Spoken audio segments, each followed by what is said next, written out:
Heading दिया जाए Oersted का प्रयोग, ऑस्टेट एक्सपेरिमेंट।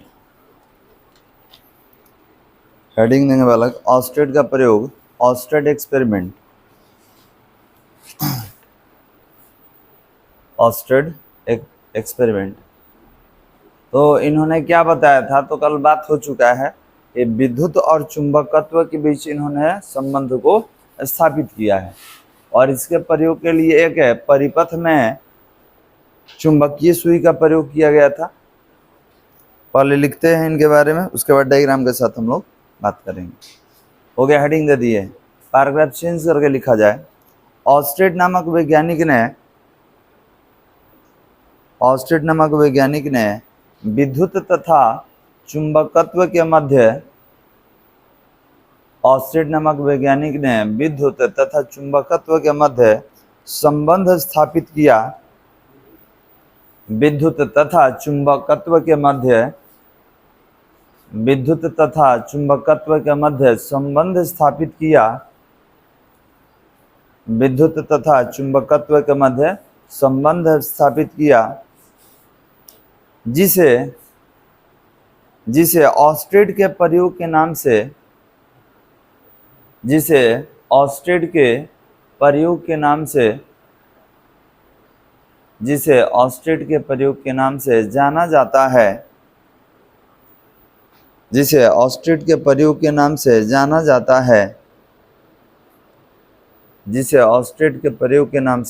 जाना जाता है। हो गया, ऑस्टेट के प्रयोग के नाम से जाना जाता है। पैराग्राफ चेंज करके लिखेंगे, इस प्रयोग के अनुसार, पैराग्राफ चेंज करके लिखा जाए, इस प्रयोग के अनुसार,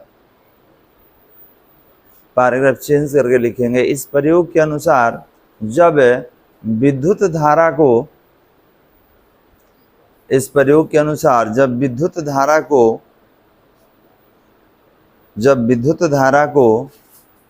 AB तार से, AB capital A capital B, जब विद्युत धारा को AB तार से प्रवाहित किया जाता है, जब विद्युत धारा को AB तार से प्रवाहित किया जाता है, जिसके समानांतर तथा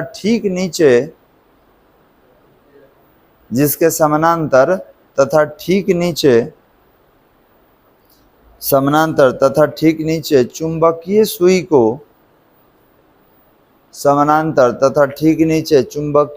को रखा गया है। समानांतर तथा ठीक नीचे चुंबकीय सुई को रखा गया है। अतः सुई अपने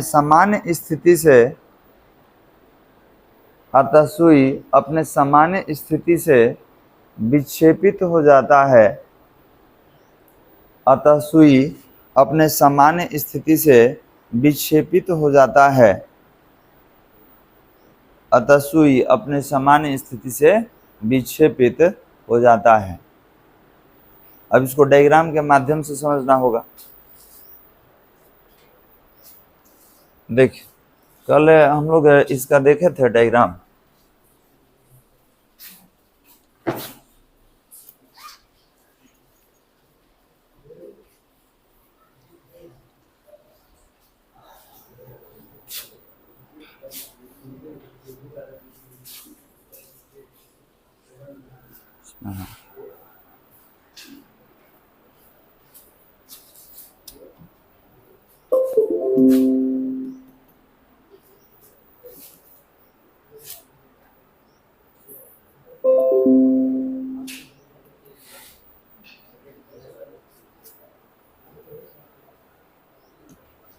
चलो जी, देखो देखिए इधर, अब इसी के बारे में बात हो रहा था कि कोई परिपथ है, सर्किट है, और इसमें आप कोई चुंबकीय सुई लगा के रखे हैं, ठीक है, जिसको आप कंपास भी बोल सकते हैं। तो ये सुई हमेशा उत्तर दक्षिण में रहता है, लेकिन जैसे ही परिपथ, देखिए परिपथ ओपन है, अब इसमें करंट का फ्लो नहीं हो रहा है, लेकिन जैसे ही आप इसको क्लोज कर दिए तो करंट का फ्लो होगा। तो करंट जैसे ही इसमें प्रवाहित हो रहा है तो देखिए इसमें विक्षेप आ गया। विक्षेप मतलब यहाँ से ये इस तरीके से विक्षेपित हो चुका है, और जैसे ही करंट का डायरेक्शन चेंज कीजिएगा तो उसका विक्षेप भी क्या हो जाएगा, बदल जाएगा। ठीक है, करंट का डायरेक्शन चेंज होगा तो उसका विक्षेप भी बदल जाएगा। अब इसके लिए बहुत सारा इसमें डायग्राम बनाया गया है, ये भी डायग्राम यही शो कर रहा है। ठीक है, कि करंट का जब डायरेक्शन देखिए माइनस प्लस है और वहाँ प्लस माइनस है, तो इसका डिफ्लेक्शन अपोजिट डायरेक्शन में हो गया। ठीक है, इसके बाद ये भी आप डायग्राम देख सकते हैं, इसमें प्लस माइनस है और वहाँ माइनस प्लस है, तो जब इसका पोलैरिटी चेंज किया गया तो पहले इस तरीके से घूमा था, लेकिन जब पोलैरिटी चेंज किया तो ऐसे घूम गया। तो ये डायरेक्शन से आप बता सकते हैं, और यही एक्सपेरिमेंट किया गया था हेंस क्रिश्चियन ऑस्टेट के द्वारा, कब, इन 1820, 1820 ईस्वी में। चलिए, तो यही डायग्राम हम लोग को बनाना है।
बनाइए बनाइए आप।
आप देख सकते हैं करंट जो है एक में क्लॉकवाइज है, एक में एंटी क्लॉकवाइज है, अपोजिट डायरेक्शन में। और जैसे ही डायरेक्शन चेंज किया गया, ठीक है, तो जो चुंबकीय सुई है उसका विक्षेप भी क्या हो गया, बदल गया।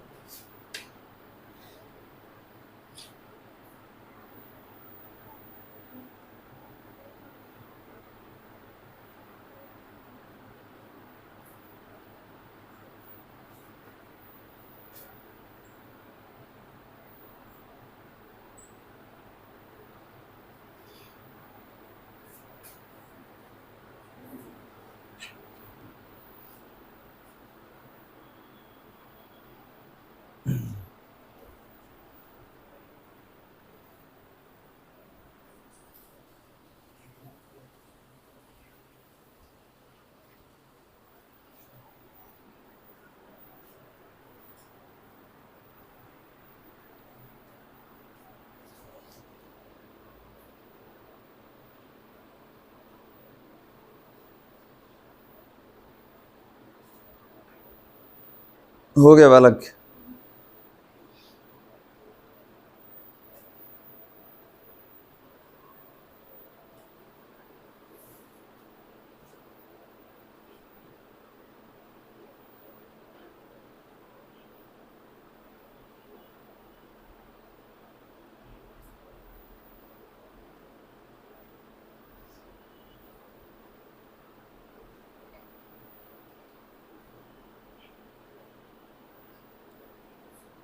चलिए बोला जाए,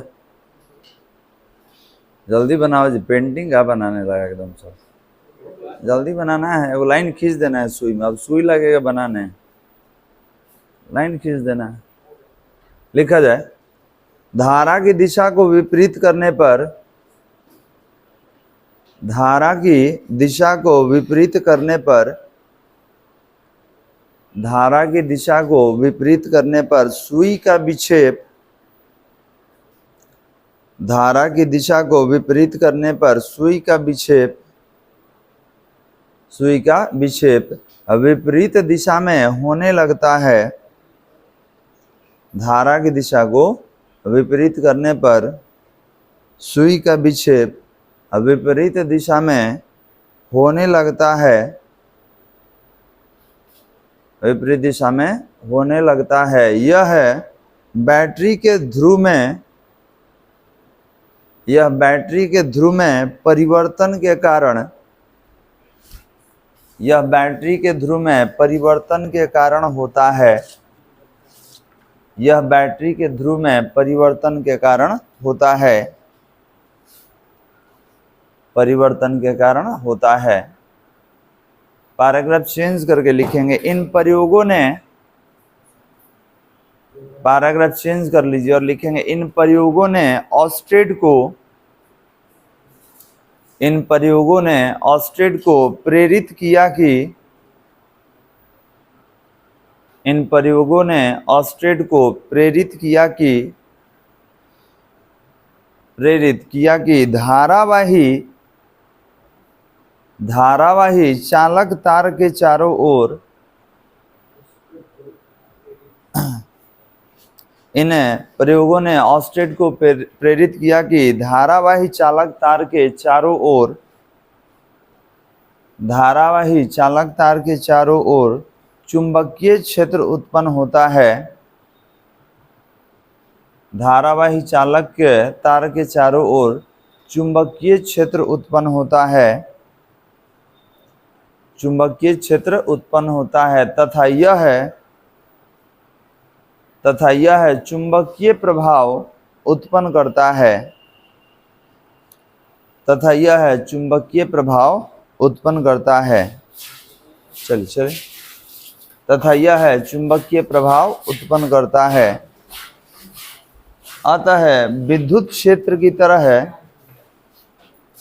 अतः विद्युत क्षेत्र की तरह है चुंबकीय क्षेत्र, अतः विद्युत क्षेत्र की तरह है चुंबकीय क्षेत्र की भी,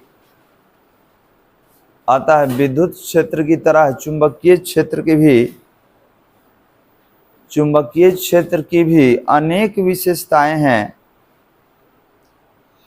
विद्युतीय क्षेत्र की तरह चुंबकीय क्षेत्र की भी अनेक विशेषताएं हैं, अनेक विशेषताएं हैं। डैश दे देंगे,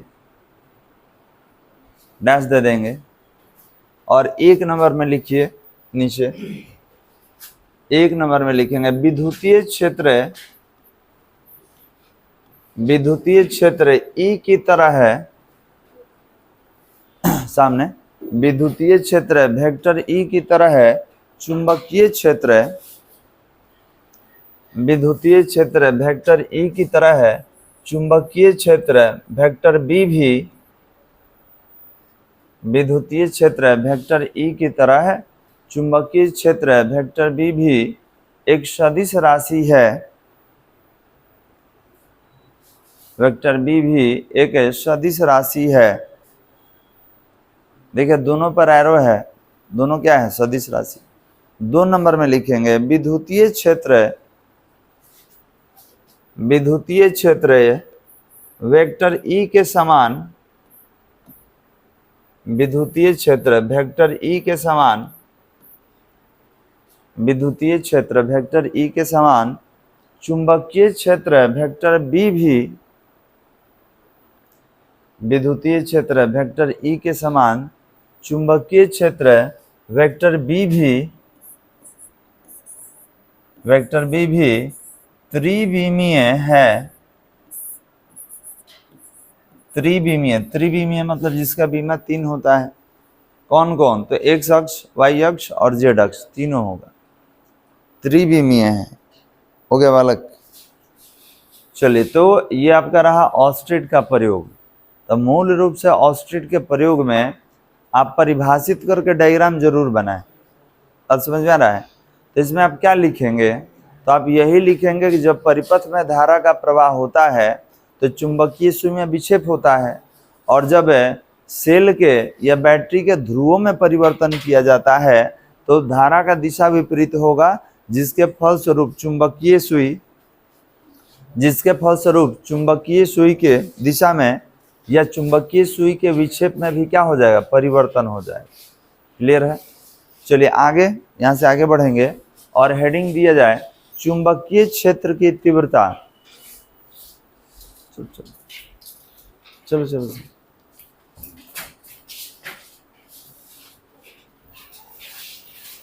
हेडिंग दिया जाए बालक चुंबकीय क्षेत्र की तीव्रता।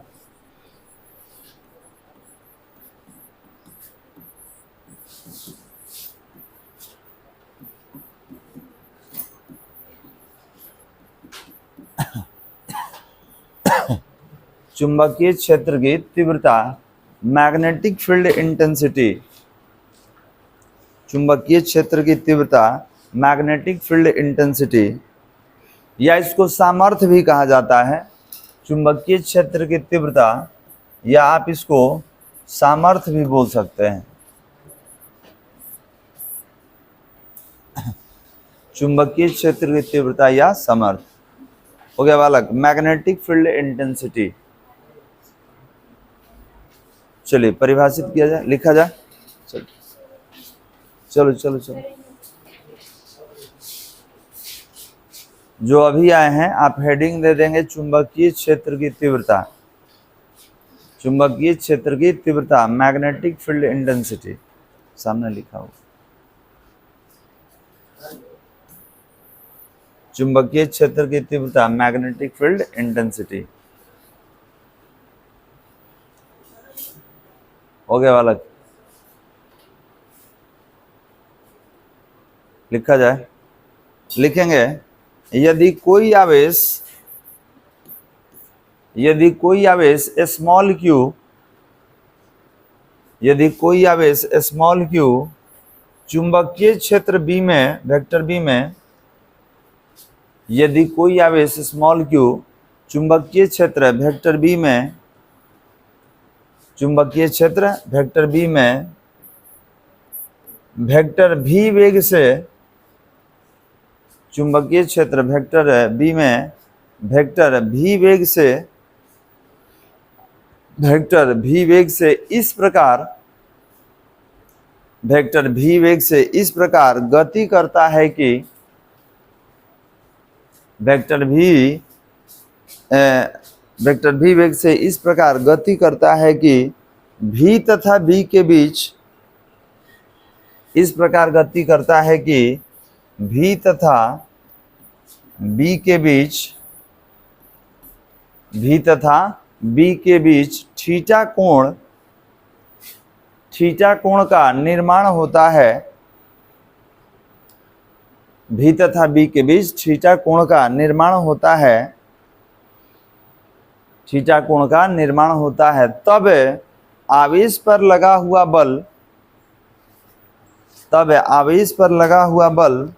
निम्न होता है। तब आवेश पर लगा हुआ बल निम्न होता है। तब आवेश पर लगा हुआ बल निम्न होता है। डैश दे दीजिए। हो गया बल? अब देखिए क्या कह रहा है। आपको शायद हमने बताया था पिछले ही क्लास में, बताया गया था कि विद्युत चुंबकीय तरंग जो होता है, जिसमें विद्युतीय क्षेत्र चुंबकीय क्षेत्र क्या होगा? लंबवत। तो यहाँ पर कह रहा है कि भी और बी जो है, ठीक है, कुछ इस तरीके से एक दूसरे पर लंबवत है, तो इन पर जो बल लगेगा ना वो दोनों पर लंबवत हो जाएगा, और इनके बीच कितना कोण है, थीटा कोण है। तो यहाँ पर आप ये बोल सकते हैं कि सर जो चुंबकीय बल है, चुंबकीय बल को हम एफ बी से लिख सकते हैं। चुंबकीय बल जो है समानुपाती है किसका, आवेश का। फिर चुंबकीय बल जो है ये समानुपाती है किसका, तो अभी लिखे हैं कि भी वेग से गतिशील है, वेग का भी, और चुंबकीय बल जो है समानुपाती है किसका, तो चुंबकीय क्षेत्र की तीव्रता का। ठीक है, अब इसमें क्या है, आप डायग्राम के बारे में अगर बात करें जो आपने भी लिखा भी है,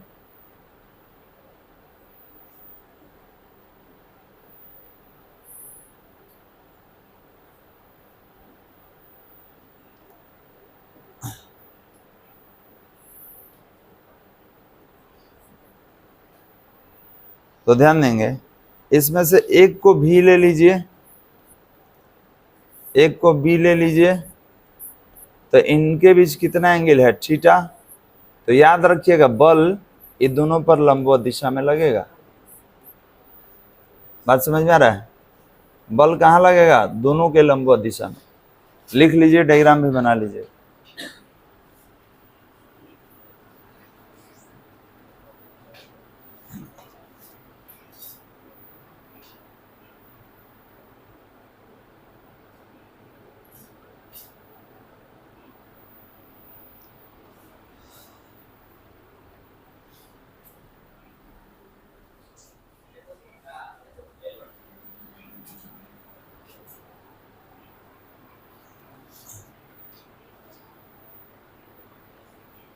हो गया बालक, अब सबको एक साथ कंबाइंड कर दिया जाए। ये तीनों जो आप लिखे हैं इसमें क्या लिखे हैं कि चुंबकीय बल किसका समानुपाती है, आवेश का। चुंबकीय बल किसका समानुपाती है, तो उसके वेग का। चुंबकीय बल किसके समानुपाती है, चुंबकीय क्षेत्र की तीव्रता का। इसमें बी क्या है, चुंबकीय क्षेत्र की तीव्रता। हो गया, लिख लिए तीनों। डायग्राम भी बना लीजिएगा, क्योंकि लिखे हैं आप कि भी और बी के बीच कोण थीटा है, और बल जो लगेगा ना ये लंबवत लगेगा। हटा इसको। चलिए, अगर इसको हटाया जाए तो क्या लिख सकते हैं कि एफ बी समानुपाती क्यू भी बी हो जाएगा जी। अब यहाँ पे समानुपाती का चिन्ह हटेगा, चलिए बालक, समानुपाती का चिन्ह हटेगा तो एक नियतांक के ले लेंगे, और ये कितना होगा, क्यू भी बी। के क्या है, एक अचर है, तो के का वैल्यू क्या ले लीजिए, 1। तो जब के का वैल्यू 1 ले लीजिएगा, ये क्या हो जाएगा, एफ बी बराबर क्यू भी बी। अब इसमें पूछा गया कौन सदिश है कौन अदिश है, तो आपने बोला कि बल तो एक सदिश राशि होता है, इसमें आवेश अदिश है और वेग भी सदिश है और चुंबकीय क्षेत्र की तीव्रता भी सदिश है, तो दोनों सदिश एक साथ हो गया। अब देखिए हम क्रॉस क्यों दिए हैं, तो याद रखेंगे इन दोनों का गुना ये हुआ है, इन दोनों का गुणनफल ये है, और ये भी सदिश है, तो इसको बोलेंगे दो सदिशों का सदिश गुणनफल या क्रॉस प्रोडक्ट। 11th में आपको पढ़ना था क्रॉस प्रोडक्ट और डॉट प्रोडक्ट। तो याद रखेंगे इसके ऊपर तीर नहीं रहता तो डॉट देते हैं, लेकिन इसके ऊपर तीर होने का मतलब ये दो सदिशों का ये सदिश गुणनफल है, यहाँ क्रॉस होगा, और जब इसको तोड़ेंगे तो साइन थीटा में टूटेगा। डॉट रहता तो किस में टूटता, कॉस। आप इसको लिख लीजिए, और इसको समीकरण कितना दे दिया जाए, 1।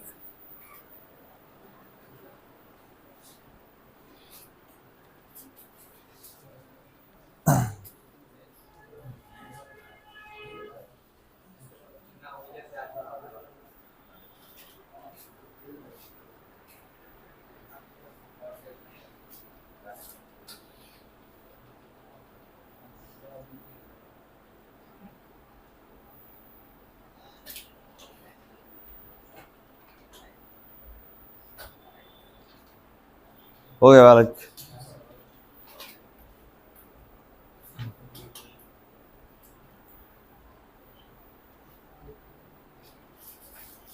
तो ये सदिश के रूप में हो गया। अगर परिमाण के रूप में लिखना हो तो हटाना पड़ेगा इसको। तो क्रॉस किस में टूटता है जी? साइन। हटा इसको। इधर आ जाओ जी, तुम लोग इधर आओ। तो तब फिर कहीं खड़ा होने में प्रॉब्लम हो जाता है। यहाँ होंगे तो क्या के साथ थोड़ा किनारे हो जाइए, ऐसा जगह बैठ जाएगा ना कि सबको देखने में प्रॉब्लम है। उधर दिख रहा है ना जी? चल, तो ये ध्यान देंगे, ये सदिश के रूप में हो गया बालक। अगर इसको परिमाण के रूप में लिखना हो, ये क्रॉस हटाएंगे तो क्या लेके आएंगे? Sine theta. ठीक है, तो लिखेंगे समीकरण एक सदिश के रूप में, समीकरण एक सदिश के रूप में चुंबकीय बल का,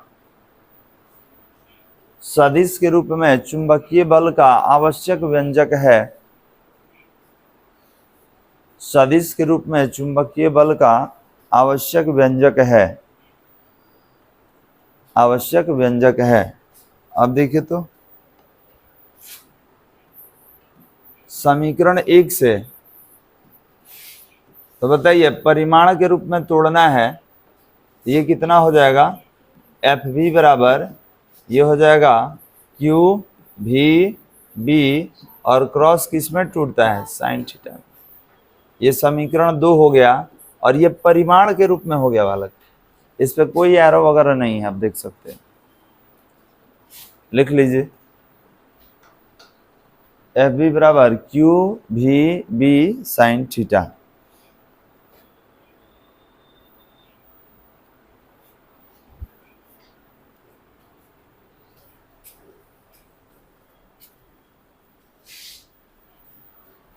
हो गया। लिखेंगे समीकरण दो, समीकरण दो परिमाण के रूप में, समीकरण 2 परिमाण के रूप में चुंबकीय बल का, परिमाण के रूप में चुंबकीय बल का आवश्यक व्यंजक है। परिमाण के रूप में चुंबकीय बल का आवश्यक व्यंजक है, आवश्यक व्यंजक है। जहां v बराबर q बराबर b बराबर थीटा बराबर।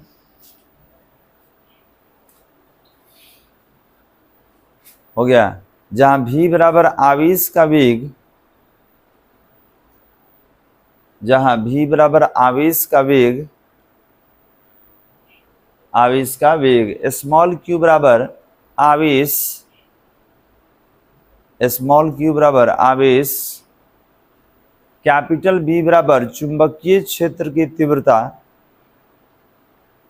कैपिटल B बराबर चुंबकीय क्षेत्र की तीव्रता, चुंबकीय क्षेत्र की तीव्रता, और थीटा बराबर V तथा B के बीच का कोण, V तथा B के बीच का कोण। हो गया बालक। अब इसमें कौन क्या है तो मालूम चल गया। ठीक है, अब आपसे कहा गया कि चुंबकीय क्षेत्र का तीव्रता को परिभाषित करना है। तो इसमें बताइए, ये तो याद रखिएगा, ये आपका बल महत्तम कब होगा? जब थीटा आ गया ना, तो ये कंडीशन अप्लाई हो जाएगा। थीटा नहीं रहता तब सही रहता, लेकिन थीटा का मतलब ये हो गया कि आप आवेश पर, मतलब ऐसे आवेश पर जो किसी विद्युतीय क्षेत्र में गतिशील है, उस पर आप बल महत्तम कब लीजिएगा, न्यूनतम कब लीजिएगा, आप किसी आवेश पर ज्यादा बल कब लगा सकते हैं और कम कब लगाइएगा, तो ये थीटा पर डिपेंड करेगा। तो याद रखिएगा कि जितना डिग्री पर ही महत्तम होगा, जितना डिग्री पर ही महत्तम होगा तो ये भी महत्तम होगा, ये न्यूनतम होगा तो ये भी न्यूनतम होगा। क्लियर है बालक? अब यहाँ से अगर हमको महत्तम और न्यूनतम बताना हो तो दो केस लेंगे। एक बार इसको 90 डिग्री पर चेक कर लेंगे, एक बार 0 डिग्री पर। लिखा जाए पैराग्राफ चेंज करके। समीकरण एक से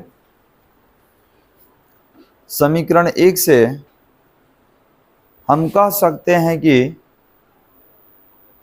समीकरण एक से हम कह सकते हैं कि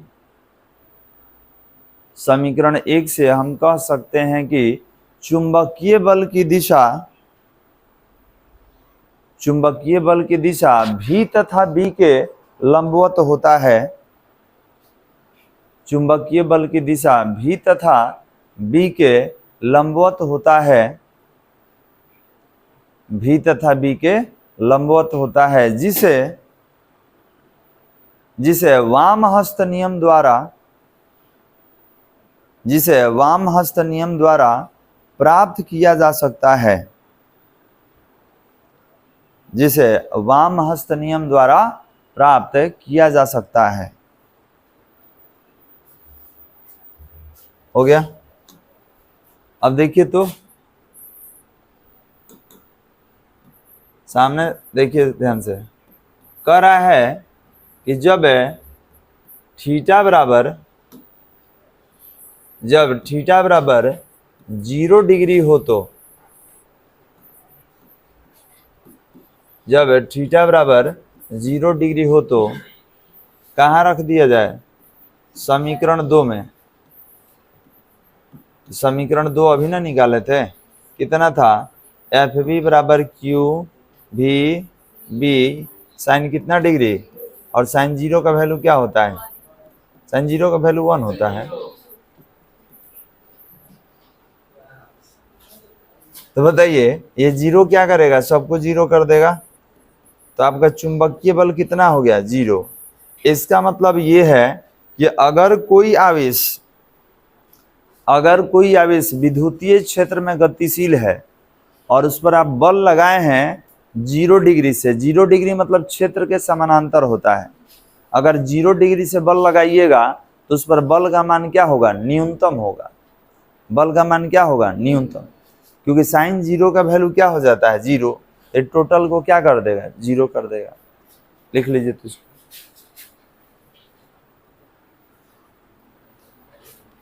तो आवेश पर आरोपित बल कैसा होगा? 0 होगा।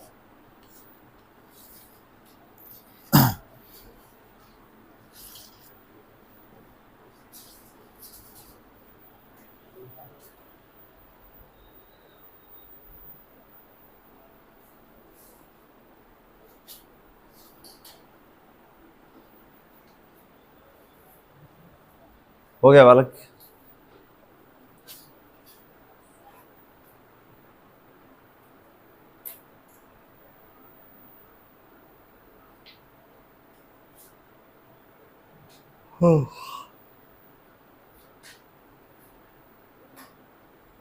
बोला जाए, लिखेंगे अतः आवेश पर आरोपित बल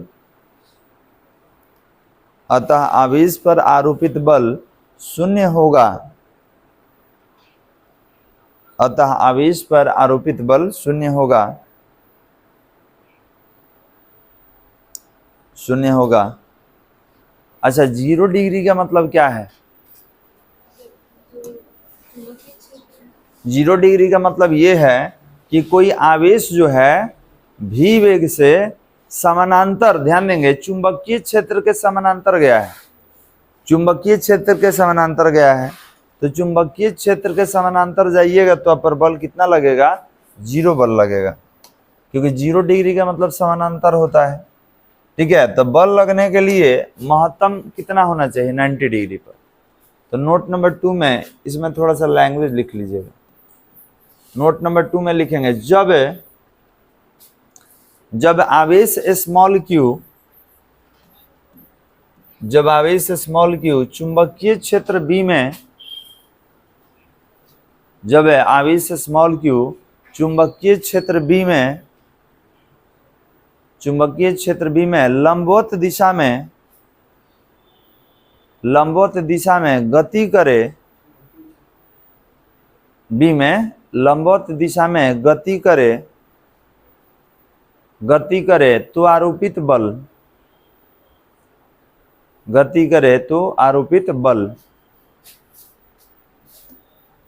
अच्छा ये बताइए लंबवत दिशा का मतलब क्या हो गया? 90।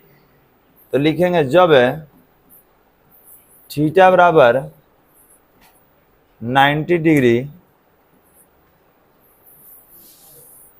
हो तो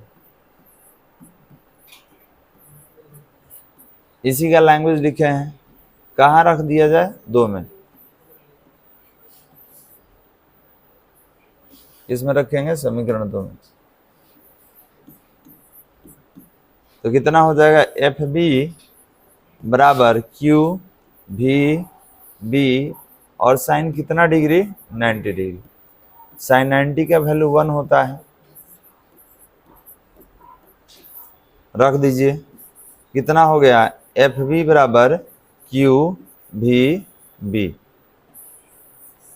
तो अगर आपसे पूछा जाए किसी पिंड पर अधिक से अधिक कितना बल लगा सकते हैं आप, चुंबकीय बल कितना लगा सकते हैं? क्यू भी बी। फिर से एक बार रिपीट कर रहे हैं, किसी आवेश पर अधिक से अधिक चुंबकीय बल कितना लगा सकते हैं? क्यू भी बी। लिख लिया जाए, नोट नंबर 2 में लिखिए इसको।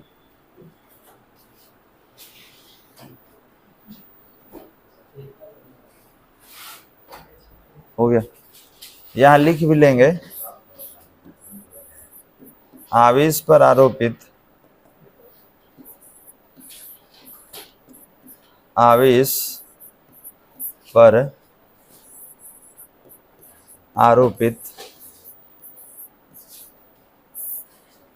आरोपित महत्तम बल, आवेश पर आरोपित महत्तम बल।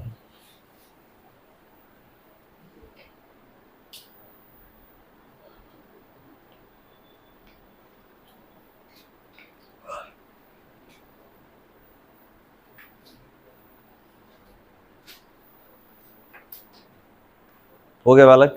आवेश पर आरोपित महत्तम बल। अब एक क्वेश्चन आपसे पूछेंगे कि किसी आवेश पर चुंबकीय बल का मान महत्तम होने के लिए कोण कितना होना चाहिए? फिर पूछा जाएगा कि अगर कोई आवेश किसी चुंबकीय क्षेत्र में लंबवत दिशा में गति करता है तो उस पर लगने वाला चुंबकीय बल का मान महत्तम होगा कि न्यूनतम? क्लियर है? ये ऑब्जेक्टिव है जो पूछ रहे हैं।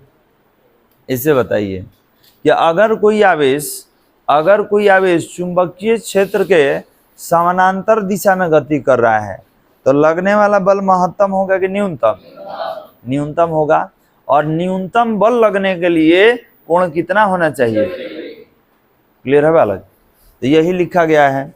तो अगर ई याद रखिएगा, ई जब तक मैग्नेटिज्म खत्म नहीं होगा तब तक पूछेंगे। आपसे पूछा जाएगा किसी आवेश पर अधिक से अधिक कितना चुंबकीय बल लगा सकते हैं? क्यू भी बी। और अगर कह दे किसी आवेश पर अधिक से अधिक कितना विद्युतीय बल लगाइएगा? विद्युतीय बल बताइए। जब चुंबकीय बता रहे हैं तो विद्युतीय भी बताइए।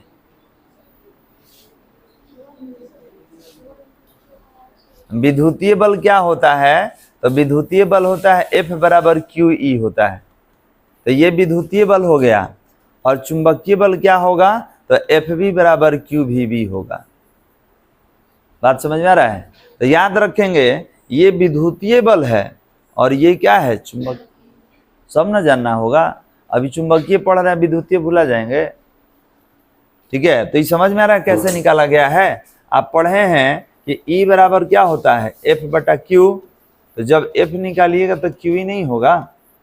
तो ये सबसे अधिक लगने वाला क्या है? विद्युतीय बल। चलिए, तो विद्युतीय हम क्यों पूछ रहे हैं, आगे यूज करेंगे। आपसे विद्युतीय बल भी पूछेंगे और चुंबकीय बल भी, क्योंकि एक बल पढ़ाना है आपको, उस बल में दोनों का उपयोग है। कोई दिक्कत बालक? तो याद रखेंगे किसी आवेश पर अधिक से अधिक चुंबकीय बल कितना लगेगा? क्यू भी बी। क्यू भी बी होने के लिए थीटा कितना होना चाहिए? 90 डिग्री होना चाहिए। अच्छा, किसी आवेश पर अधिक से अधिक विद्युतीय बल कितना लगेगा? Q E. एफ बराबर क्यू ई। इसमें याद रखिएगा ई भी सदिश है और ये भी सदिश है। क्लियर है बालक? तो ये पहले हो चुका है, जानकारी रखिएगा, भूल नहीं जाना है। चलिए, अब क्या करेंगे, ध्यान देंगे। इससे एक हम लोग परिभाषा लिखने वाले हैं चुंबकीय क्षेत्र की तीव्रता का। तो आपने बोला कि सर एफ बी बराबर कितना होगा? तो एफ बी बराबर होगा क्यू भी बी। इस चारों में चुंबकीय क्षेत्र का तीव्रता कौन है? बी है। ठीक है, तो क्या लिख सकते हैं कि बी बराबर कितना? तो एफ बी बटा में क्यू भी। अब रुक जाइए, यहां से इसका परिभाषा मिल गया, यहां से परिभाषा। अच्छा, इसका नाम एक ही नहीं है, एक से अधिक है। इसको चुंबकीय क्षेत्र भी कहा जाता है, चुंबकीय क्षेत्र का तीव्रता कहा जाता है, चुंबकीय सामर्थ्य कहा जाता है, चुंबकीय फ्लक्स कहा जाता है, चुंबकीय फ्लक्स घनत्व कहा जाता है, चुंबकीय सदिश भी कहा जाता है। इसका नाम एक से अधिक है। तो जब जब आएगा हम बताएंगे, सबके बारे में लिखेंगे हम लोग। अब सवाल ये भी है कि सर विद्युत स्थैतिकी में हम लोग पढ़े थे कि इलेक्ट्रॉन नहीं चल रहा था, तो नहीं चल रहा था तो गुण क्या दिखा दिया? विद्युत स्थैतिकी। लेकिन इस चुंबकत्व का कंसेप्ट कब आता है? तो जब इलेक्ट्रॉन गतिशील हो जाए। तो इलेक्ट्रॉन गति करेगा तो उसमें दो गति, एक समान गति की असमान गति। तो अगर कोई इलेक्ट्रॉन एक समान गति से गतिशील रहेगा तो याद रखिएगा कि वो विद्युत धारा का निर्माण करता है। अगर कोई इलेक्ट्रॉन एक समान गति से गतिशील रहेगा तो करंट बनाएगा। अगर वही आवेश असमान गति से गतिशील हो तो विद्युतीय क्षेत्र के साथ साथ चुंबकीय क्षेत्र भी बनाता है। मतलब विद्युत धारा के साथ साथ क्या बनाएगा? चुंबकीय क्षेत्र, करंट भी बनेगा और चुंबकीय क्षेत्र भी बनेगा। लेकिन कब? जब उसका वेग असमान रहे तब। और एक समान रहेगा तब क्या होगा? केवल करंट बनाएगा, चुंबकत्व नहीं बनाता है। बात समझ में आ रहा है? तो चुंबकत्व के लिए क्या होना चाहिए? उसका वेग असमान होना चाहिए, मतलब कभी ज्यादा कभी कम। कोई दिक्कत बालक? सब बंद कर दो, क्लास में ही लेते, मोबाइल से दूरी बना लगता। चलिए बात समझिए। तो अब आगे पूछेंगे आपसे कि बताइए कि आवेश के कारण चुंबकत्व कैसे बनता है। तो आपको याद रखना होगा कि जब आवेश नहीं चलेगा तो विद्युत स्थैतिकी, जब आवेश चलेगा तो दो कंडीशन, एक समान चाल से कि असमान चाल से। अगर एक समान चाल से चलेगा तो केवल धारा का निर्माण करेगा, और असमान चाल से चलेगा तो धारा के साथ साथ चुंबकत्व का निर्माण करता है। कोई दिक्कत वाले? चलिए, तो हम क्या करने वाले हैं? हम चुंबकीय क्षेत्र की तीव्रता को परिभाषित करने वाले हैं। तो पैराग्राफ चेंज करके लिखेंगे, पैराग्राफ चेंज करके लिखा जाए।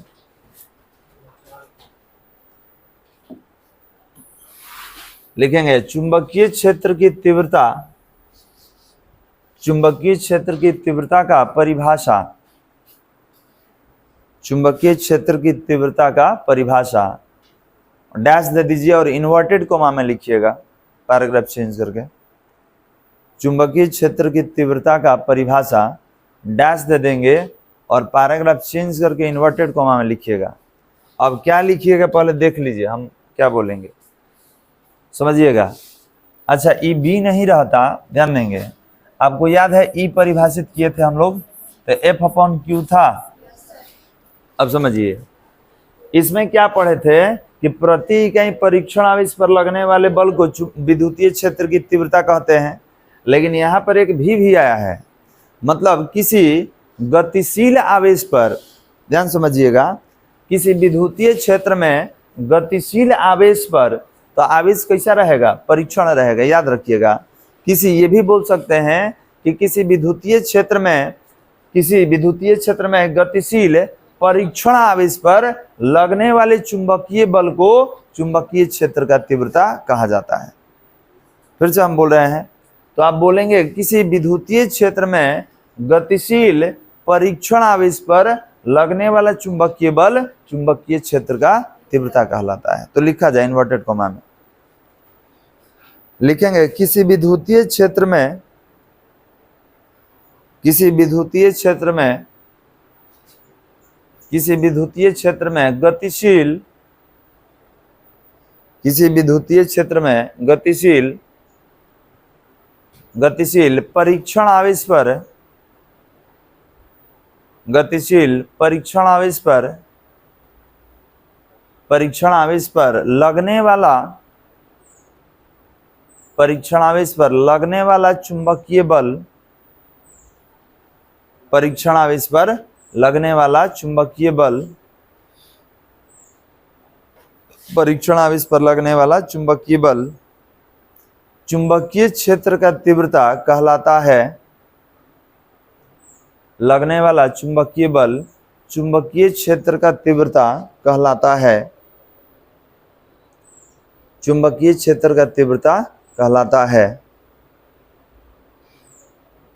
इन्वर्टेड कॉमा बंद कर लीजिए। हो गया? फिर से एक बार बोल दे तो ध्यान देंगे। किसी विद्युतीय क्षेत्र में गतिशील इकाई परीक्षणावेश पर लगने वाला चुंबकीय बल क्या है? चुंबकीय क्षेत्र की तीव्रता। पैराग्राफ चेंज करके लिखेंगे, इसे वेक्टर बी द्वारा सूचित किया जाता है, इसे वेक्टर बी द्वारा सूचित किया जाता है, इसे वेक्टर बी द्वारा सूचित किया जाता है। कोई दिक्कत बालक? चलिए इसके नीचे पैराग्राफ चेंज करके लिखेंगे, चुंबकीय क्षेत्र की तीव्रता का, अच्छा फॉर्मूला लिखे हैं, रुक जाइए, तो फॉर्मूला भी नहीं लिखे हैं, थोड़ा निकाल दे रहे हैं, रुक जाइए। तो एफ बी बराबर क्या पढ़े हैं? क्यू वी बी, ये तो 90 हो जाता है, 1 हो जाएगा। तो जब बी निकालिएगा तो क्या होगा? एफ अपॉन क्यू इंटू भी। इसको समीकरण 3 दे दिया जाए ना, पीछे 2 था, लिख लेंगे, इसको लिख लीजिएगा। तो बी इक्वल टू कितना होगा? F B upon q into v. तो यही आपका चुंबकीय क्षेत्र की तीव्रता का व्यंजक।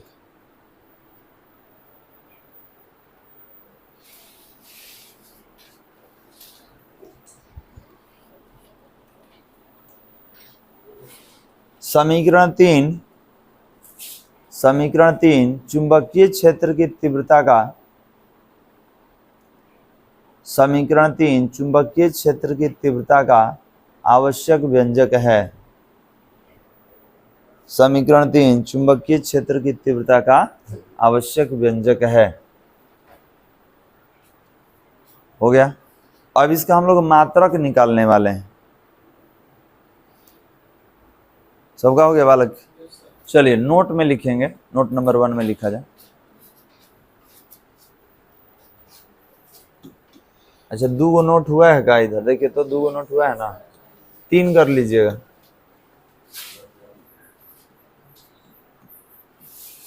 लिखेंगे चुंबकीय क्षेत्र की तीव्रता का, चुंबकीय क्षेत्र की तीव्रता का एसआई मात्रक, हाँ नीचे, चुंबकीय क्षेत्र की तीव्रता का एसआई मात्रक एवं विमीय सूत्र, चुंबकीय क्षेत्र की तीव्रता का एसआई मात्रक एवं विमीय सूत्र।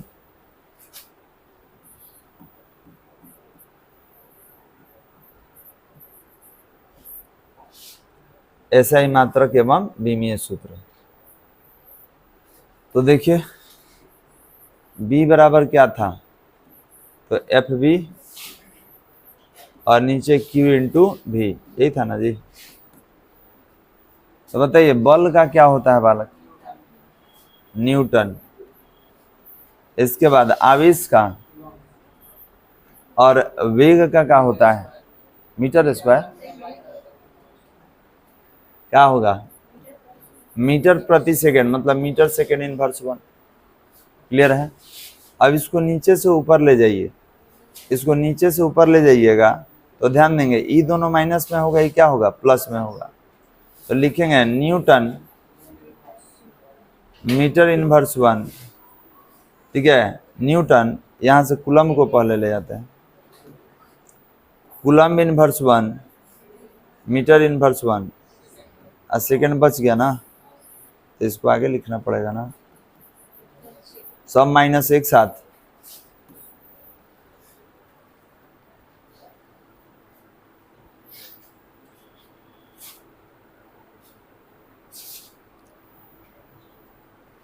अब इससे और सारा हम लोग मात्रक बना सकते हैं। अभी अभी चेंज करेंगे, इसको लिख लीजिए।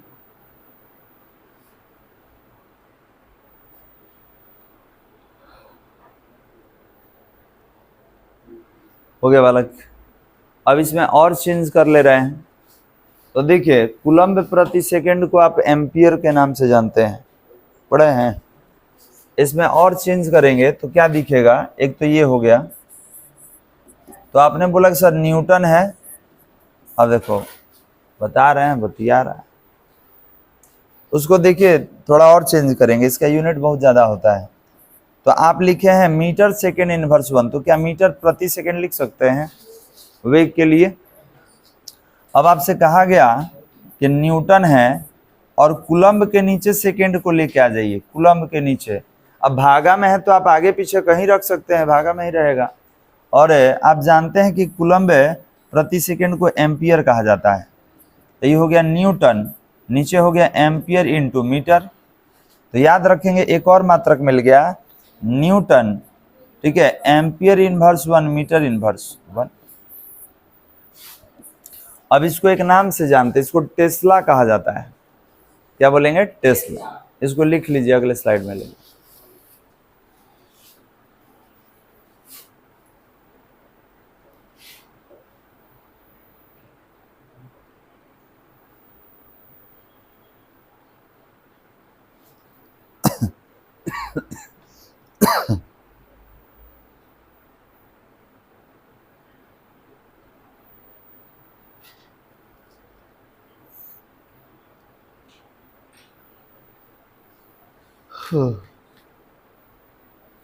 हो गया बालक, हटा दिया जाए।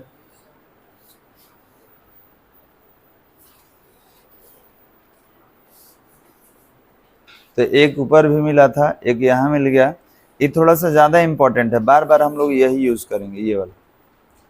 ये कम यूज होता है, ये ज्यादा यूज होता है, क्योंकि इसमें से इन दोनों को हटा दिया जाता है, कूलम्ब और सेकेंड। चलिए चेंज कर ले।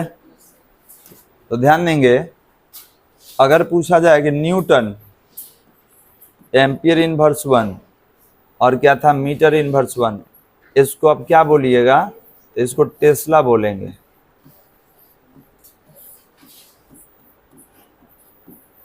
टेस्ला। और लिखने का तरीका क्या होगा, टी।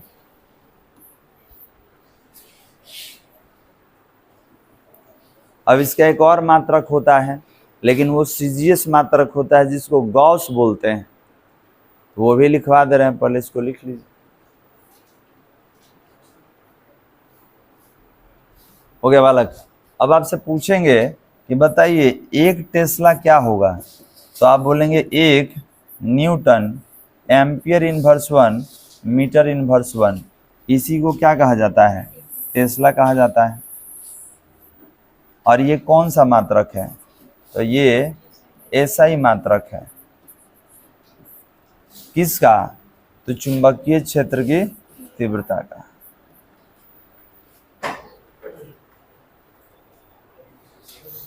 अब बीमीय सूत्र निकाल लिया जाए, उसके बाद हम एक सीजीएस वाला भी मात्रक बता देंगे।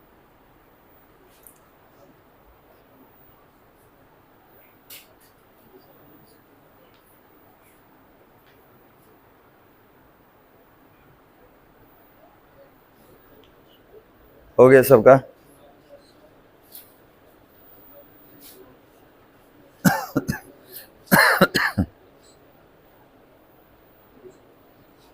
चलिए हटा दीजिए बालक,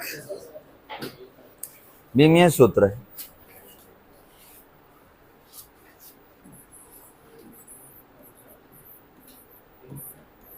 बीमीय सूत्र ये B equal to F B और क्यू भी। अब बताइए क्या लिखा जाए बालक, बल का पहले लिख लिया जाए, बोलिए। MLT इनवर्स 2 और आवेश का AT होता है ना, और वेग का LT इनवर्स 1 होता है। अब देख लेना होगा कौन कौन बचेगा। यहाँ पर L से L कैंसिल हो गया, बाकी तो कुछ कटने वाला है नहीं। हाँ एक और ये टाइम भी कट रहा है, तो ऊपर एक बच जाएगा, एक वो कटेगा। तो चलिए तो एक काम कीजिए ना, पहले M लिखिए, L तो है नहीं, T वाला एगो बचा है, एगो ऊपर जाएगा तो ये भी माइनस में बढ़ जाएगा, ठीक है। और A को भी ऊपर ले जाइए, तो A इनवर्स 1 लिख लिया।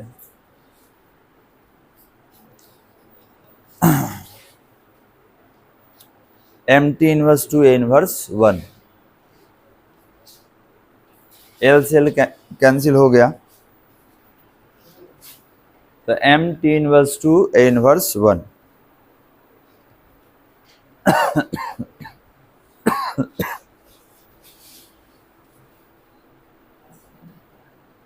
हो गया बालक। अच्छा, विद्युतीय क्षेत्र का तीव्रता का क्या था विमीय सूत्र? विद्युतीय क्षेत्र की तीव्रता ई का क्या था विमीय सूत्र?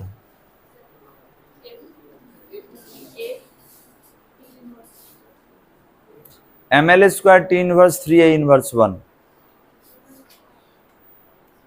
था ना जी? एम एल स्क्वायर बोले, M L T inverse 3 A inverse 1, वही बताए हैं।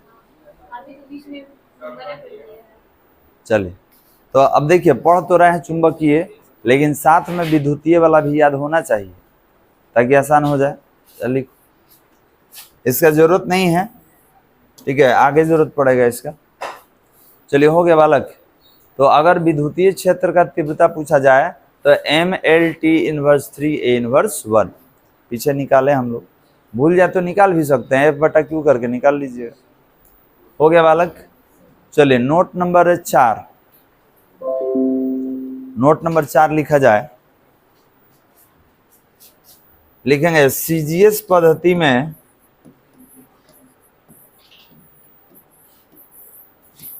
सीजीएस पद्धति में चुंबकीय क्षेत्र की, सीजीएस पद्धति में चुंबकीय क्षेत्र की तीव्रता का, हो गया बालक, सीजीएस पद्धति में चुंबकीय क्षेत्र की तीव्रता का मात्रक, चुंबकीय क्षेत्र की तीव्रता का मात्रक, चुंबकीय क्षेत्र की तीव्रता का मात्रक गॉस होता है, चुंबकीय क्षेत्र की तीव्रता का मात्रक गॉस होता है, गॉस होता है। हो गया। अब कहीं कहीं देखिएगा ना तो इसको गाउस भी लिखा रहता है, सब एक ही है, अलग अलग नहीं है। हो गया, तो यही लिखिए, हम यही लिखेंगे। अब बाकी ये भी होता है, गाउस भी लिखा जाता है। तो अगर आपसे पूछा जाए कि एक गॉस में कितना टेस्ला, तो याद रखेंगे कि एक गॉस जो होगा ये 10 के पावर -4 टेस्ला के बराबर होता है। एकदम ये इंपॉर्टेंट है, ये सारा जितना लिख रहे हैं मात्रक, लिखिए जल्दी इसको। अगर पूछा जाए कि एक गॉस में कितना टेस्ला, 10 के पावर -4 टेस्ला।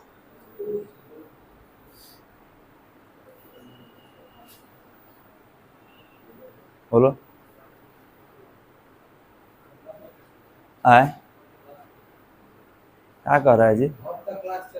जब तक टाइम है हम लोग के पास तब तक चले, जब होगा छोड़ दिया जाएगा। अब देखो, पढ़ते समय बीच में तेरा बोलेगा नहीं, ठीक है? बोलना है तो केवल पढ़ाई से संबंधित बात। ऑलरेडी बारिश के कारण हम लोग 1 घंटे लेट है। हेडिंग दिया जाए, आगे हेडिंग दिया जाए। चल, तो ध्यान देंगे, यहां तक कोई दिक्कत बालक? चुंबकीय क्षेत्र की तीव्रता क्या है, इसका एसआई मात्रक क्या है, विमीय सूत्र क्या है, ये सारा आपको जानकारी होना चाहिए। ये पूछेंगे कल बुआ, जितना तू आगे आगे बोलो तरह नु, कल खड़ा कर तरह के देखब कि कितना तू याद कैले बड़, कल अबे नहीं करेंगे।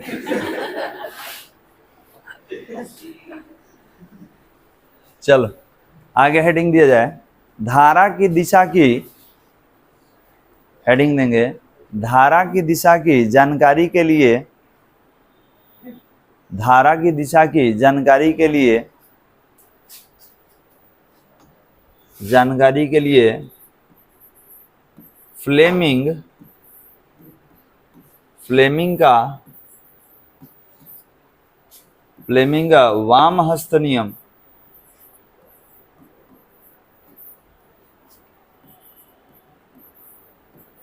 फ्लेमिंग का वामहस्त नियम।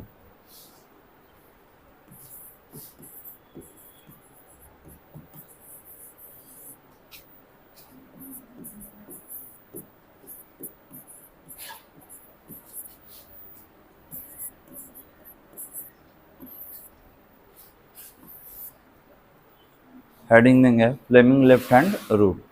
इससे धारा के दिशा का जानकारी मिलता है। अभी होता क्या है समझना होगा और निकालेंगे भी हम लोग। फ्लेमिंग का वाम हस्त नियम, तो आपका हेडिंग एक्चुअली यही है, लेकिन अब कोई ये भी पूछ सकता है कि सर इसका काम बताइए, तो इसीलिए हेडिंग में उसको भी जोड़ दिया हमने कि धारा की दिशा की जानकारी के लिए फ्लेमिंग का वाम हस्त नियम। हेडिंग हो गया सबका? लिखेंगे पैराग्राफ चेंज करके, यदि हम अपने बाएं हाथ की तीन अंगुलियों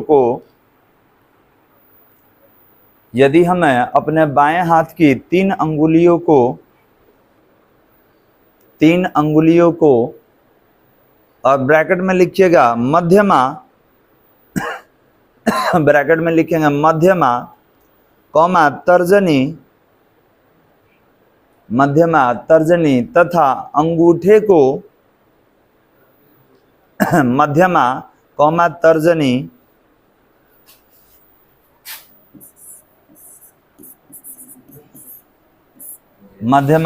तर्जनी तथा अंगूठे को परस्पर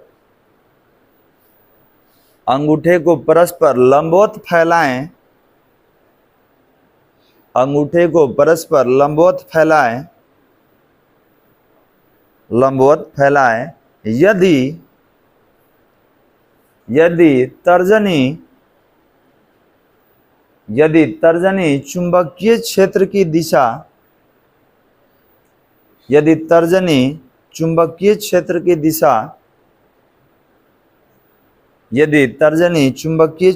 दिशा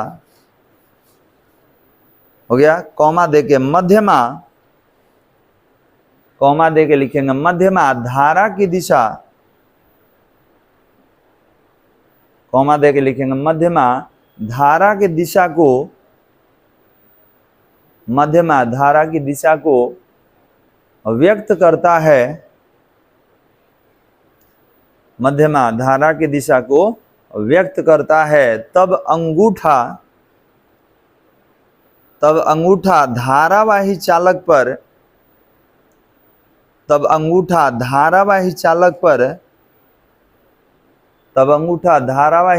पर लगे हुए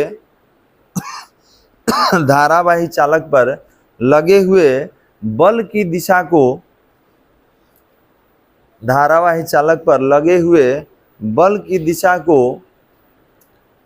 दिशा को निरूपित करता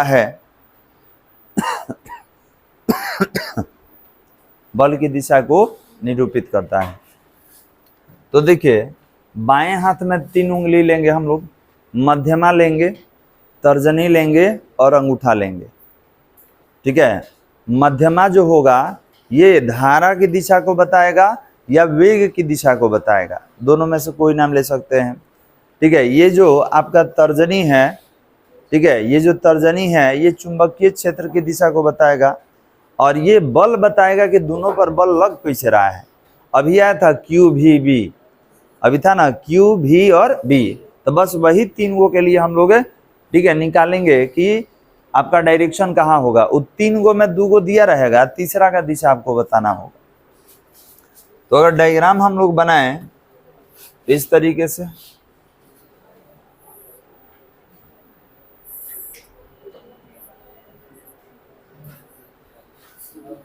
ठीक है, अब बात नहीं, देखिए ऐसे हम लोग फैलाते हैं, इस तरीके से फैला जाता है। ठीक है, तो ये जो है ना ये बीच में दिखाई देता है, ये बीच में दिखाई देता है, तो यहाँ पर हम लोग मध्यमा को लिख लेते हैं।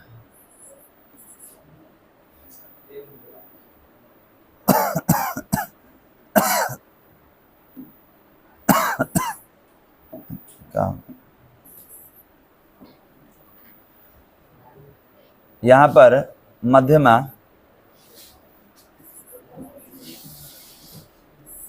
मध्यमा किसको बताएगा जी? तो या तो वेग की दिशा को या तो धारा को। तो देखिए हम लोग क्या लिखे हैं, एफ बराबर क्यू वी बी लिखे हैं ना, तो आप धारा की जगह वेग ही लिखे तो बेहतर रहेगा, क्योंकि क्यू वी बी का दिशा डिसाइड करना है। तो याद रखिएगा कि हम लोग यहाँ वेग लिख लेते हैं, लेकिन इधर भी धारा होता है, मतलब आप आई भी यूज कर सकते हैं।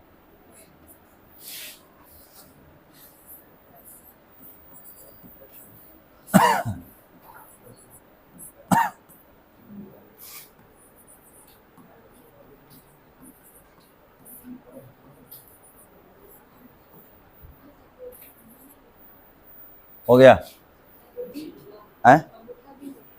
अंगूठा, अच्छा दोनों बी ए लिख दिए। ई एफ होगा एफ बी, ये होगा एफ बी, बना लीजिए।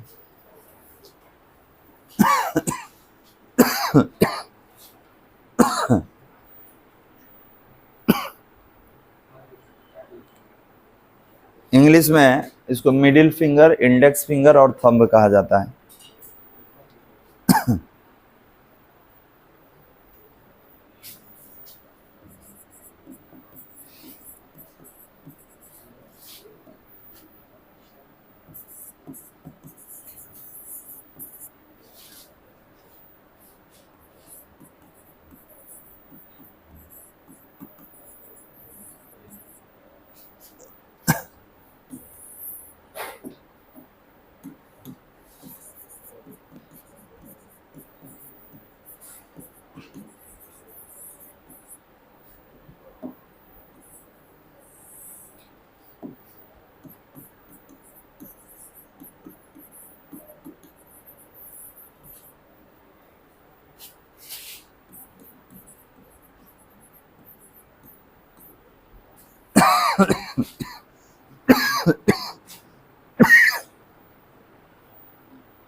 हो गया बालक,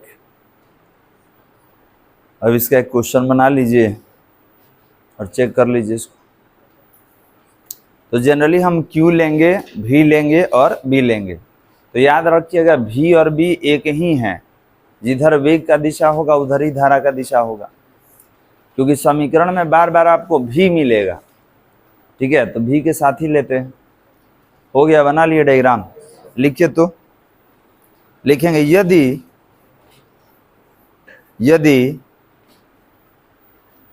यदि चुंबकीय क्षेत्र की दिशा, यदि चुंबकीय क्षेत्र की दिशा उत्तर की ओर, यदि चुंबकीय क्षेत्र की दिशा उत्तर की ओर तथा धारा के वेग की दिशा, तथा धारा के वेग की दिशा पूरब की ओर हो, तो धारा के वेग की दिशा पूरब की ओर हो, तो पूरब की ओर हो तो लगने वाले चुंबकीय बल की दिशा, लगने वाले चुंबकीय बल की दिशा ज्ञात करें, लगने वाले चुंबकीय बल की दिशा ज्ञात करें। और रुक जाइए, इसमें डायरेक्शन थोड़ा सा हम आपको बता दें।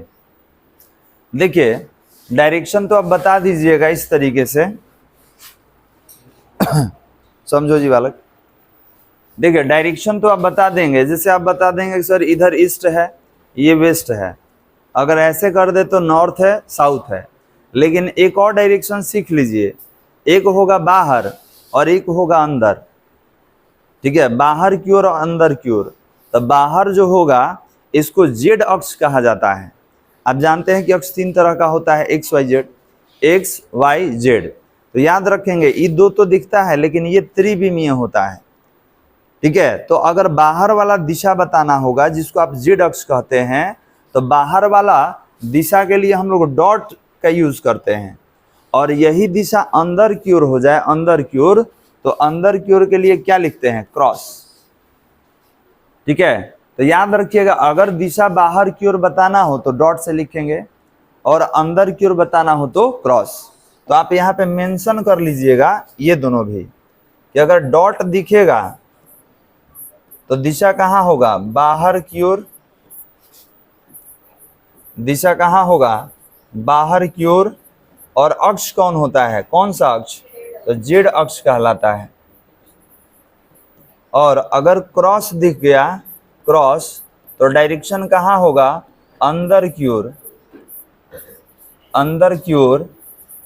और अक्ष कौन सा होता है, तो जेड डैश, मतलब ऋणात्मक वाला होगा वाला।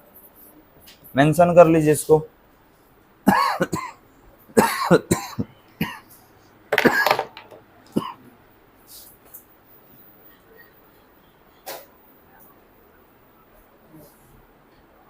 मेंशन कर लेंगे तो डॉट रहेगा तो आपका डायरेक्शन कहाँ रहेगा, बाहर की ओर। और क्रॉस रहेगा तो डायरेक्शन कहाँ होगा, अंदर। हो गया बालक। अब जो आप क्वेश्चन लिखे हैं उसी तरीके से डायग्राम बना के समझा जाए। हटा दीजिए इसको। हो गया सबका। अच्छा, हम लोग एक क्वेश्चन लिखे हैं। सबसे पहले आप क्या कीजिएगा, तो अक्ष खींच दीजिएगा। इससे क्या होगा, अक्ष मालूम चल जाएगा, डायरेक्शन। ध्यान देंगे, ये आपका एक्स है, ये क्या है, वाई। और जेड वाला तो आप खींच नहीं सकते हैं, वो अंदर और बाहर होता है, तो उसको डॉट और क्रॉस से समझेंगे। तो ये बताइए, क्वेश्चन पढ़ो जी, क्या लिखा हुआ है। बस ध्यान देंगे, उत्तर ऊपर होता है और चुंबकीय क्षेत्र की दिशा मतलब कौन है, बी है। बी हो गया उत्तर की ओर। अब आगे पढ़िए, पूरब की ओर। तो पूरब ये है, तो इधर कौन है, तो आप बोलेंगे इधर भी हो गया, ये भी हो गया, ये भी हो गया। तो आपसे क्या पूछ रहा है, तो एफ का डायरेक्शन, इसका डायरेक्शन पूछ रहा है, बताइए। ठीक है, तो ध्यान देंगे, निकालने का तरीका सीखिए।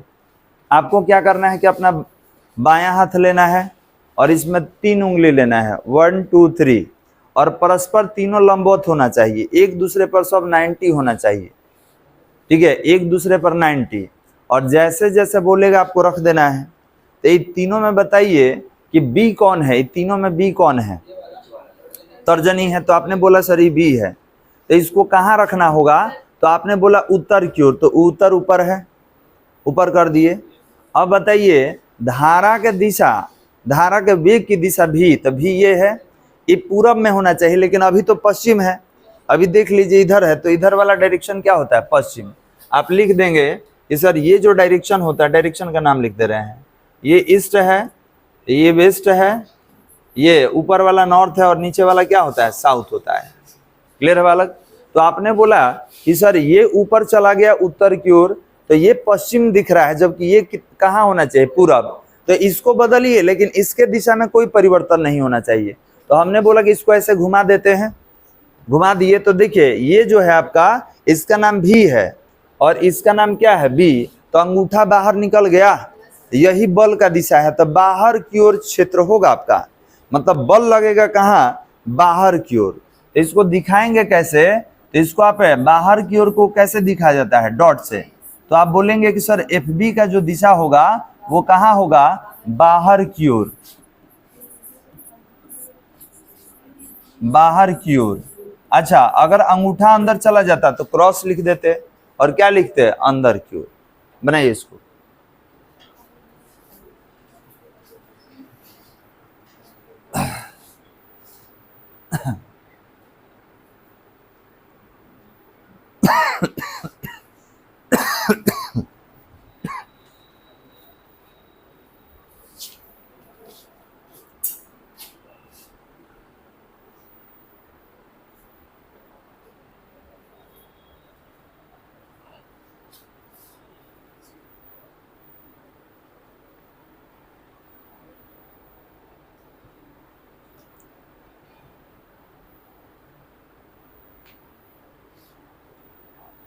हो गया।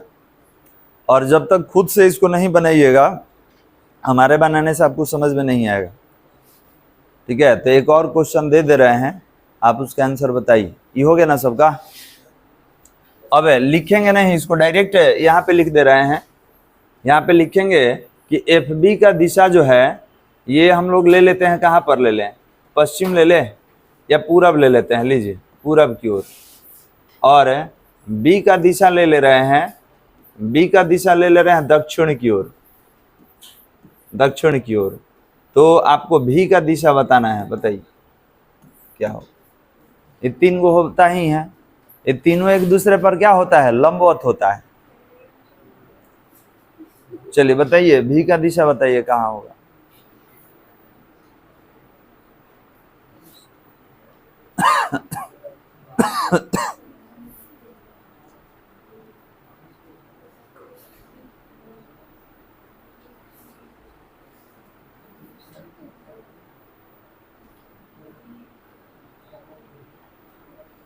बोलो जी।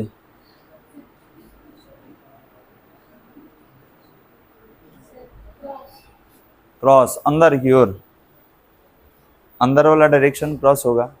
चलिए हम चेक कर ले रहे हैं आप जो बताएं। पहले 3 उंगली परस्पर लंबवत, तो ऐसे कर लिए। अब इसमें एफ जो है पूरब की ओर, तो ये अंगूठा है, हो गया पूरब की ओर। चलिए बी दक्षिण होना चाहिए, तो तीनों में बी कौन है, ये दक्षिण नीचे होता है, तो ऐसे कर लिए। तो ई तर्जनी कहाँ गया है, तर्जनी बोल रहे हैं, मध्यमा कहाँ गया है, बाहर। ठीक है, फिर से हम देखिए बता दे रहे हैं, जो दिया है उसको अरेंज कीजिए और एक को बदलिएगा तो दूसरा नहीं चेंज होना चाहिए। इन्हें कि एक को घुमाते समय दूसरा का भी डायरेक्शन चेंज कर दिए। तीनों में कह रहा है कि पूरब की ओर अंगूठा होना चाहिए, तो ये अंगूठा है, पूरब उधर होता है तो उधर घुमा दिए। हम अपने बोर्ड से चल रहे हैं, ऐसे चल रहे हैं। आप सहूलियत के लिए यहाँ पे लिख भी दीजिए कि ये ईस्ट है, वेस्ट है, नॉर्थ है और साउथ है। अब इसको अरेंज कीजिए। तो आपने बोला कि सर अंगूठा पूरब, तो अंगूठा पूरब में कर दिए। तो हमने बोला कि अब क्या है, तो बी दक्षिण है, तो यही ना बी है, दक्षिण होना चाहिए, तो दक्षिण तो नीचे होता है, तो नीचे कर दिए। तो ई उंगली कहाँ जा रहा है, बाहर। तो बाहर वाला दिशा कैसे होता है, डॉट से। बाहर वाला दिशा डॉट, अंदर वाला दिशा क्रॉस। तो अगर पूछा जाए कि इधर तो हो गया आपका एफ बी, कहाँ गया, पूरब में गया, इधर होगा। इधर हो गया कौन आपका, तो इधर हो गया एफ बी। चलिए दक्षिण में हो गया बी, इधर हो गया बी। तो आपसे पूछा जाएगा भी का दिशा, तो याद रखेंगे भी का जो दिशा होगा ये क्या होगा, ये डॉट होगा, डॉट। डॉट का मतलब क्या होता है, बाहर। हाँ बोलो। कापी से चलिए, कापी से, जो कापी पर बना है वैसे चलना है। ठीक है, आप लग रहे हैं ई वाला उत्तर दक्षिण लेना है, जो सराउंडिंग में है, ई नहीं लेना है, कापी वाला लेना है। हम समझ गए गड़बड़ कहाँ हो रहा है।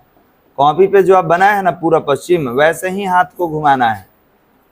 दिशा कहाँ होगा, तो दिशा होगा बाहर की ओर। तो बस आज के लिए इतना ही रोकेंगे, और क्वेश्चन प्रैक्टिस अगले क्लास में हम लोग करेंगे। चलिए बंद कर दीजिए इसको।